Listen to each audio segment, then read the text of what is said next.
So hello and welcome guys. मैं हूं अनिकेत और आप देख रहे हैं अपना यूट्यूब चैनल एमरेस एजुकेशन। आज का अपना टॉपिक है correct form of the verb. तो स्टार्ट करते हैं। फर्स्ट रूल थे मॉडल्स के बाद हमेशा वर्ब की फर्स्ट फॉर्म आती है। तो मॉडल्स होते हैं जो अपने 13 प्रकार के होते हैं। Can, could, shall, should, will, would, may, might, must, need, ought to, used to and dare. तो जो मॉडल्स के बाद हमेशा वर्ब की फर्स्ट फॉर्म का यूज़ करेंगे। जैसे देखते हैं एग्जांपल के तौर पे, I am waiting for Raju, he should. ये शुड है जो हेल्पिंग वो मॉडल्स है, तो इसलिए यहाँ पर वर्ब की फर्स्ट फॉर्म कम आ गई। अगला रूल देते हैं, यदि मॉडल्स के बाद बी हो तो वर्ब की थर्ड फॉर्म आएगी। यानी मॉडल्स के बाद बी होगा तो वो कौन सा हो गया, एक्टिव टू पैसिव में होता है वो, तो इस वजह से यहाँ पर वर्ब की थर्ड फॉर्म का यूज़ कर लिया गया। इसका एग्जाम्पल देखते हैं, ही कुड बी आ गया तो इसके बाद कौन सी फॉर्म आएगी, वर्ब की थर्ड फॉर्म, यानी हेल्प का हो जाएगा हेल्प्ड बाय हर। अगला देखते हैं, a letter must be write का क्या हो जाएगा, रिटर्न, वर्ब की third form. Okay guys, by Hari. अगला रूल देखते हैं, रूल नंबर थर्ड, यदि सेंटेंस में यही कोई वाक्य है उसमें often, sometime, never, seldom, each day, फिर each year, week, month, really, regularly, generally, in the morning, in the evening, every day, every month, every week, every year, ठीक है, ऑन मंडे, एक्सेट्रा हो तो ये कौन से टेंस को indicate करते हैं, प्रेजेंट सिंपल टेंस को इंडिकेट करते हैं। प्रेजेंट सिंपल टेंस में जो होता है अपने वर्ब की फर्स्ट फॉर्म का यूज़ करते हैं। ठीक है, एग्जाम्पल देखते हैं, ही फिर एक स्थान है अपने पास, टू स्कूल एवरी डे मिल गया, तो यहाँ पे क्या आएगा, ही गोज, वर्ब की फर्स्ट फॉर्म के साथ एस या एस। प्रेजेंट टेंस में क्या होता है, वर्ब की फर्स्ट फॉर्म के साथ एस या एस आता है। ठीक है, रूल नंबर 4 चलते हैं अपन। यदि सेंटेंस में ago, yesterday, last month, last week, last year, last day, the other day आदि हो, तो ये कौन से पास्ट टेंस को इंडिकेट करते हैं, इसलिए इसमें पास्ट सिंपल टेंस का यूज़ करेंगे। जैसे मोहन रिक्त स्थान है, फिर to see me last week आ गया, इसका मतलब कम का क्या हो जाएगा, केम। प्रेजेंट सिंपल टेंस में क्या होता है, वर्ब की सेकंड फॉर्म, इसलिए यहाँ पे क्या करेंगे, केम करेंगे। अगला रूल पढ़ते हैं अपन, रूल नंबर 5, यदि वाक्य में वहन हो, ठीक है, इसको अच्छे से समझना, यदि वाक्य में वहन हो, वहन के बाद वर्ब की सेकंड फॉर्म, यानी बीच में वहन मिलेगा, वहन के बाद वर्ब की सेकंड फॉर्म हो तो वहन से पहले वॉज वर्ब की फर्स्ट फॉर्म आईएनजी का यूज़ करते हैं। जैसे एग्जाम्पल के रूप में, आई रीड रिक्त स्थान दे रखा, फिर रीड है, a book when he came in, तो वैन है, वैन के बाद क्या हो गया, वर्ब की सेकंड फॉर्म। ठीक है, तो वैन से पहले क्या आएगा, वॉज या वर, तो आई के साथ क्या आएगा, आई वॉज या वर, आई वॉज रीडिंग। ठीक है, अगला रूल पढ़ते हैं, रूल नंबर 6, यदि सेंटेंस में yet, just, up to now, so far, recently हो तो हैज़ हैव प्लस वर्ब की थर्ड फॉर्म का यूज़ करते हैं। एग्जाम्पल से समझते हैं, देखो, the doctor is not at home, ठीक है, फिर फिर रिक्त स्थान है, टू हॉस्पिटल जस्ट नाउ मिल गया, तो इसमें क्या करेंगे, हैज़ हैव या वर्ब की थर्ड फॉर्म, हैज़ हैव के साथ वर्ब की थर्ड फॉर्म, तो ही क्या सिंगुलर है, तो इसके साथ क्या आएगा, ही हैज़ गॉन। ठीक है, आगे पढ़ते हैं अगला रूल नंबर 7, यदि वाक्य में आफ्टर हो, आफ्टर से पहले पास्ट सिंपल यानी वर्ब की सेकंड फॉर्म हो या डिड प्लस वर्ब की फर्स्ट फॉर्म हो, तो आफ्टर के बाद पास्ट परफेक्ट यानी हैड प्लस वर्ब की थर्ड फॉर्म का यूज़ करते हैं हम। देखिए पढ़ते हैं आगे, एग्जाम्पल से समझते हैं, माई मदर ठीक है।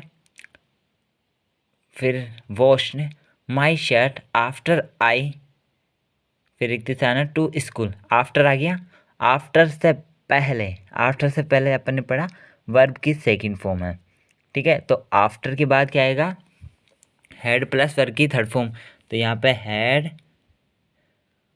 गॉन, ठीक है, हैड गॉन आ गया।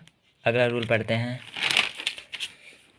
रूल नंबर 8, यदि वाक्य में बिफोर हो, बिफोर से पहले past perfect had plus verb की थर्ड फॉर्म हो, तो बिफोर के बाद पास्ट सिंपल यानी वर्ब की सेकंड फॉर्म का यूज़ करते हैं।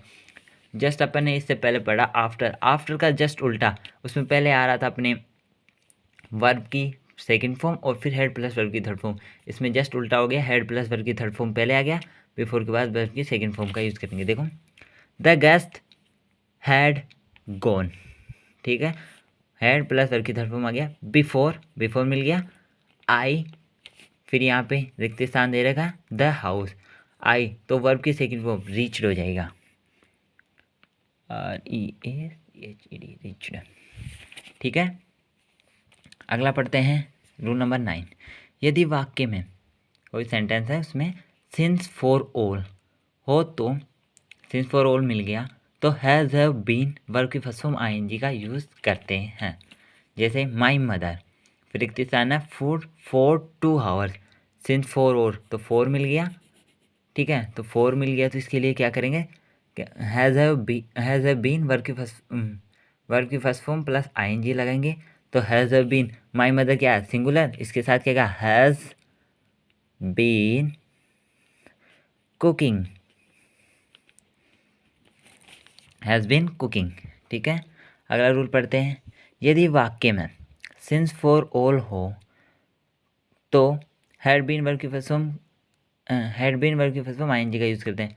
देखो दोनों रूल सेम ही है, बट क्या है इसमें हैड बीन है और वहाँ पर हैज़ बीन है, वो अकॉर्डिंग टू आपको सेंटेंस से पता चलेगा कि कौन सा सेंटेंस क्या बोल रहा है।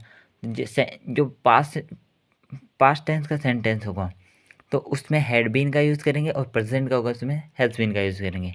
जैसे देखते हैं एग्जांपल के तौर पर सीता, फिर एक स्थान है सफ़र है ब्रैकेट में, from fever for 5 days when she received the invitation, ये रिसीव्ड क्या है वर्ब की सेकंड फॉर्म यानी पास्ट टेंस को इंडिकेट कर रहा है, इस वजह से यहाँ पर क्या आएगा हैड बीन सफरिंग, ठीक है।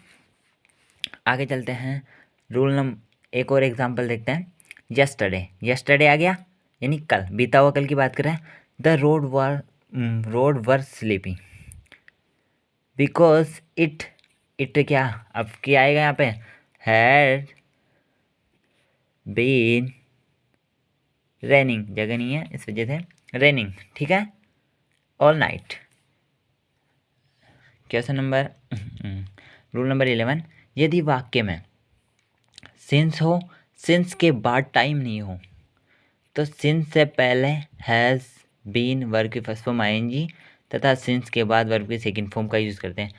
देखो एग्जांपल से समझते हैं, सी, ठीक है, फिर एक से आने का सिंस मिल गया, यू, फिर एक से आना ऑफिस। अब देखो सिंस फॉर ऑल है तो सिंस मिल गया यहाँ पर, और सिंस के बाद क्या है टाइम नहीं है, ठीक है, टाइम नहीं है तो अपन ने पढ़ा था सिंस से पहले किसका यूज़ करते हैं, हैज़ बीन वर्ब की फर्स्ट फॉर्म ING, तो यहाँ गया सी हैज़ बीन स्लीपिंग, ठीक है, और वर्ब की सेकंड फॉर्म गो का क्या हो जाएगा वेंट, ठीक है। अगला रूल पढ़ते हैं रूल नंबर 12, यदि वाक्य में next day, next month, next year, tomorrow हो, तो सेल विल वर्ब की फर्स्ट फॉर्म का यूज़ करते हैं। नेक्स्ट का मतलब होता है यानी आने वाला कल, यानी फ्यूचर की बात हो रही है, फ्यूचर में क्या यूज़ करते हैं अपन सेल विल। तो देखो माई फादर, एग्जाम्पल देखो माई फादर, फिर एक स्थान है ब्रैकेट में दे रहेगा go to daily tomorrow, tomorrow आ गया तो गो टू डेली टुमारो, तो क्या आएगा इसमें शेल या विल, तो माई फादर के साथ क्या आएगा will, my father will verb की first form go to Delhi tomorrow. यदि रूल नंबर 13, यदि फ्यूचर में कोई कार्य किसी समय जारी रहेगा, यानी फ्यूचर कंटिन्यूस की बात होगी, कोई कार्य कंटिन्यू रहेगा, तो किसका यूज़ करेंगे? शैल, विल प्लस बी वर्ब की फर्स्ट फॉर्म प्लस आईएनजी का यूज़ करते हैं। जैसे देखो कि एग्जांपल देखते हैं, यू फिर रिक्त स्थान दे रखा है, स्टडी है ब्रैकेट में, इन 12th क्लास नेक्स्ट ईयर, यानी नेक्स्ट ईयर आप 12th क्लास में पढ़ोगे। ठीक है, फ्यूचर की बात हो रही है तो इसमें क्या होगा? You will be studying. ठीक है, यहाँ जगह नहीं है इस वजह से लिख नहीं पाए, स्टडिंग आ जाएगा इन 12th क्लास नेक्स्ट ईयर। फिर रूल नंबर 14, यदि इम्परेटिव वाक्य के बाद कोई दूसरा वाक्य शुरू हो तो हमेशा इस एम आर वर्ब की फर्स्ट फॉर्म आईएनजी का यूज़ करते हैं। अब देखो इम्परेटिव वाक्य से आप कैसे पहचानोगे कि ये इम्परेटिव वाक्य? इम्परेटिव वाक्य की पहचान होती है, इम्परेटिव वाक्य किससे स्टार्ट होता है? Do, do not, please kindly. ठीक है, verb do, do not, please kindly, look, इनसे इन वाक्यों से क्या होता है? सेंटेंस स्टार्ट होता है। तो यहाँ पे अपन को मिल गया लुक, पता चल गया कौन सा टेंस है? Imperative sentence, good. तो फिर क्या आएगा? द मैन, फिर रिक्त स्थान है, रन ब्रैकेट में, after the bus perhaps he want to catch it, तो ये क्या आएगा? Is running. ठीक है दोस्तों, आपको वीडियो पसंद आए तो लाइक एंड शेयर कीजिए और अपने दोस्तों को बताइए, और जो चैनल पर नए हो चैनल को सब्सक्राइब कीजिए। थैंक यू, धन्यवाद।